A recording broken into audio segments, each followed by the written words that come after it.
भोपाल से प्रस्तुत हैं प्रादेशिक समाचार। नमस्कार, समाचारों के साथ मैं जितेंद्र रघुवंशी। पहले मुख्य समाचार। प्रधानमंत्री मातृ वंदना योजना में मध्य प्रदेश पूरे देश में अग्रणी, मुख्यमंत्री श्री चौहान ने दी बधाई। मुख्यमंत्री श्री शिवराज सिंह चौहान ने कहा है कि जीका वायरस से सतर्क और सावधान रहने की आवश्यकता है। डॉक्टर मिश्रा ने दतिया में बच्चों के 20 बिस्तरीय कोविड वार्ड का किया शुभारंभ। राज्य मंत्री श्री इंदर सिंह परमार ने कहा है कि मानवीय, संवेदनशील और बेहतर नागरिक का निर्माण करना राष्ट्रीय शिक्षा नीति का मकसद। और मत्स्य पालन में रोजगार के साथ आर्थिक लाभ की असीम संभावनाएं, कहा मंत्री श्री तुलसीराम सिलावट ने। अब समाचार विस्तार से। प्रधानमंत्री मातृ वंदना योजना में मध्य प्रदेश को देश में प्रथम आने पर मुख्यमंत्री श्री शिवराज सिंह चौहान ने प्रसन्नता व्यक्त की है। उन्होंने कहा कि मजदूरी में लगी महिलाओं को गर्भावस्था के दौरान आर्थिक मदद दिलाने और गर्भवती महिलाओं को मजदूरी की हानि की क्षतिपूर्ति के लिए नगद राशि उपलब्ध कराने के लिए प्रधानमंत्री मातृ वंदना योजना संचालित है। योजना के सफल क्रियान्वयन में मध्य प्रदेश लगातार तीसरी बार देश में प्रथम आया है। पहले बच्चे के जन्म पर 5,000 रुपये की सहायता दी जाती है। योजना के अंतर्गत 21 जून 2021 तक प्रदेश में 23,07,880 गर्भवती महिलाओं को 991 करोड़ 89 लाख रुपए का भुगतान किया गया। योजना में प्रदेश के लिए निर्धारित लक्ष्य के विरुद्ध 148% उपलब्धि दर्ज की गई है। मुख्यमंत्री श्री चौहान ने इस उपलब्धि के लिए महिला एवं बाल विकास विभाग को बधाई दी है। द्वितीय रहे हिमाचल प्रदेश में 139% उपलब्धि दर्ज की गई। तृतीय रहे आंध्र प्रदेश में 11,69,730 महिलाओं को योजना का लाभ दिया गया। योजना में मध्य प्रदेश पिछले 3 वर्षों से पूरे देश में प्रथम स्थान पर है। राज्यपाल श्री मंगूभाई पटेल ने कहा है कि उज्जैन के सेवाधाम आश्रम में पीड़ित मानवता के सेवा कार्य को देखकर अभिभूत हूँ। अलग अलग तरह की समस्याओं से संघर्ष कर रहे बच्चों, युवाओं और वृद्धजन की समान रूप से सेवा का जो संकल्प आश्रम में देखने को मिला है, वह अनुकरणीय और सराहनीय है। राज्यपाल श्री पटेल कल उज्जैन के ग्राम अंबोदिया स्थित सेवाधाम आश्रम में हो रहे सेवा कार्यों का अवलोकन कर उपस्थित जन को संबोधित कर रहे थे। उन्होंने प्रदेश में अपने प्रथम भ्रमण के दौरान उज्जैन पहुंचकर सेवाधाम आश्रम में रहने वाले वृद्धजनों, दिव्यांगजनों, महिलाओं, बालिकाओं एवं निराश्रित बच्चों से भेंट की। रहवासियों से उनके स्वास्थ्य, शिक्षा आदि की व्यवस्थाओं के बारे में चर्चा की। मुख्यमंत्री श्री शिवराज सिंह चौहान ने कहा है कि जीका वायरस से सतर्क और सावधान रहने की आवश्यकता है। राज्य शासन द्वारा सभी जिलों को सतर्कता बरतने के निर्देश जारी किए गए हैं। मुख्यमंत्री श्री चौहान स्मार्ट उद्यान में मीडिया प्रतिनिधियों से चर्चा कर रहे थे। उल्लेखनीय है कि जीका वायरस मच्छर से होता है। यह गर्भवती महिलाओं के लिए विशेष रूप से खतरनाक हो सकता है। केरल में जीका वायरस के मरीज मिले हैं। मुख्यमंत्री श्री चौहान ने कहा कि कोरोना का डेल्टा प्लस वेरिएंट खतरनाक है। यह एक बार फैलना शुरू हुआ तो कठिन स्थितियां निर्मित होंगी। राज्य शासन द्वारा कोरोना संक्रमण पर नियंत्रण बनाए रखने के लिए हर संभव प्रयास किए जा रहे हैं। वर्तमान में पॉजिटिव प्रकरणों की संख्या कम है। कोरोना संक्रमण की स्थिति की प्रतिदिन समीक्षा हो रही है। संपूर्ण प्रदेश में बड़े पैमाने पर टेस्टिंग जारी है। मुख्यमंत्री श्री चौहान ने कहा कि कोरोना का वायरस अपना रूप बदलता है, अतः अतिरिक्त सावधानी की आवश्यकता है। मास्क की अनिवार्यता, 2 गज की दूरी का पालन और कोरोना अनुकूल व्यवहार का पालन करने के लिए निरंतर आग्रह किया जा रहा है। क्राइसिस मैनेजमेंट कमेटियां भी प्रदेश में सक्रिय हैं और जनता से निरंतर संवाद में हैं। गृह मंत्री डॉक्टर नरोत्तम मिश्रा ने कोरोना से पीड़ित बच्चों के उपचार हेतु जिला चिकित्सालय दतिया के नवीन भवन में शिशु रोग कोविड-19 पीडियाट्रिक नवजात शिशु intensive care unit Covid ward का कल शुभारंभ किया। मेडिकल कॉलेज दतिया के डीन डॉक्टर राजेश गौर ने बताया कि तीसरी लहर की आशंकाओं को दृष्टिगत रखते हुए बच्चों के समुचित उपचार के लिए 20 बिस्तरीय आधुनिक सुविधाओं से सुसज्जित कोविड वार्ड तैयार किया गया है। इसमें 24 घंटे चिकित्सकों एवं नर्सिंग स्टाफ की व्यवस्था की गई है।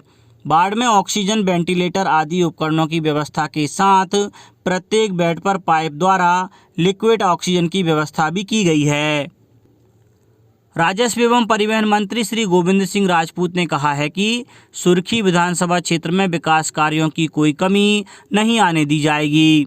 राहतगढ़ में बहुत अच्छे खिलाड़ी हैं जो मध्य प्रदेश का नाम करेंगे और देश का गौरव बढ़ाएंगे। राहतगढ़ में 10 एकड़ की भूमि पर 6 महीने के अंदर 2 करोड़ की लागत से अत्याधुनिक स्टेडियम बनाया जाएगा। मंत्री श्री राजपूत ने राहतगढ़ में स्टेडियम के भूमि पूजन के दौरान कहा कि हमारे क्षेत्र में प्रतिभाओं की कमी नहीं है। उन्होंने खिलाड़ियों से कहा, मेहनत आप करो, बाकी की चिंता छोड़ दो, सारी व्यवस्थाओं की जिम्मेदारी हमारी है। उन्होंने कहा कि स्टेडियम के तैयार हो जाने पर हमारे खिलाड़ी यहां पर खेलकर विश्व पटल पर सुर्खी क्षेत्र का नाम रोशन करेंगे। श्री राजपूत ने कहा कि जनपद, महाविद्यालय आदि स्थानों पर पानी की व्यवस्था पहले ही कर दी गई है। अब हमें राहतगढ़ को सुंदर, स्वच्छ और स्वस्थ नगर बनाना है। स्कूल शिक्षा और सामान्य प्रशासन राज्य मंत्री श्री इंदर सिंह परमार ने कहा है कि राष्ट्रीय शिक्षा नीति 2020 का मकसद मानवीय, संवेदनशील और बेहतर नागरिक का निर्माण करना है। राष्ट्रीय शिक्षा नीति के समग्र दृष्टिकोण और उद्देश्य के अनुरूप क्रियान्वयन के लिए समाज में सकारात्मक और स्पष्ट समझ बनाने की आवश्यकता है। श्री परमार ने राष्ट्रीय शिक्षा नीति 2020 के क्रियान्वयन के लिए आयोजित उन्मुखीकरण कार्यक्रम के उद्घाटन सत्र को संबोधित कर रहे थे। श्री परमार ने कहा कि उन्मुखीकरण के दौरान मिलने वाले सुझाव मध्य प्रदेश में शिक्षा नीति के विकास एवं क्रियान्वयन में महत्वपूर्ण कड़ी साबित होंगे। मध्य प्रदेश सरकार राष्ट्रीय शिक्षा नीति 2020 के क्रियान्वयन के लिए संकल्पबद्ध है और प्रदेश ने इस दिशा में कार्य प्रारंभ कर दिया है। श्री परमार ने कहा कि प्रदेश की शिक्षा ऐसी होनी चाहिए जो देशानुकूल और युवा अनुकूल हो, ताकि राष्ट्र प्रगति के पथ पर तेजी से आगे बढ़ सके। उन्होंने कहा कि राष्ट्रीय शिक्षा नीति के माध्यम से भारत की परंपरा, मान्यता और ज्ञान को दुनिया के पटल पर लाकर देश के गौरव को बढ़ा सकेंगे। कार्यक्रम में राष्ट्रीय शिक्षा नीति के क्रियान्वयन के लिए गठित राज्य टास्क फोर्स के सदस्य, 13 उप समितियों के सदस्यों सहित अन्य शिक्षाविदों ने भी सहभागिता की। शिक्षा का अधिकार कानून के तहत सत्र 2021-22 में प्राइवेट स्कूलों की प्रथम कक्षा में निःशुल्क प्रवेश के लिए ऑनलाइन आवेदन को सत्यापन केंद्र में जाकर सत्यापन कराने की अंतिम तिथि सोमवार 12 जुलाई 2021 तक बढ़ाई गई है। पहले यह 10 जुलाई 2021 निर्धारित की गई थी। संचालक राज्य शिक्षा केंद्र श्री धनराजू एस ने बताया कि कोरोना संकट काल की किन्हीं परिस्थितियों के कारण कोई पात्र बच्चे का आवेदन सत्यापन से वंचित न रह जाए, इसे ध्यान में रखते हुए आवेदन सत्यापन की अंतिम तिथि बढ़ाई गई है। सभी सत्यापन अधिकारियों को 12 जुलाई 2021 तक सत्यापन कार्य किए जाने के निर्देश दिए गए हैं। टीकाकरण महाअभियान के तहत कल 10 जुलाई को शाम 5 बजे तक 6,82,720 लोगों ने कोरोना वैक्सीन की डोज लगवाई। प्रदेश के 28 जिलों में 2,925 टीकाकरण केंद्रों पर टीके लगाए जा रहे हैं। संचालक NHM डॉक्टर संतोष शुक्ला ने कोविड-19 टीकाकरण के 12 और 14 जुलाई के संबंध में मुख्य चिकित्सा और स्वास्थ्य अधिकारी और जिला टीकाकरण अधिकारियों को आवश्यक निर्देश दिए हैं। जिन जिलों के पास 12 जुलाई को वैक्सीन शेष रहेगी वह तदनुसार सत्र आयोजित करेंगे।